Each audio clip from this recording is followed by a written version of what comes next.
Our first readings in much of this week's liturgy has to do with the story of Abraham.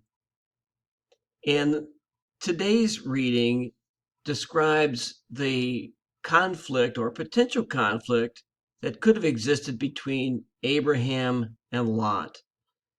They had moved together from Mesopotamia into the land of Canaan.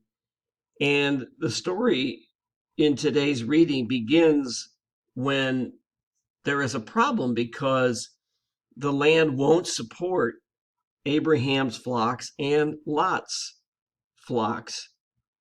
And so, what are they going to do? Lot eventually decides to go east into what is now Jordan. Abraham goes to the west and he settles in Canaan, which would become the promised land. What I think is noteworthy about today's reading is Abraham's openness, his willingness to compromise. He says to Lot, if you go to the left, I'll go to the right. If you go to the right, I will go to the left.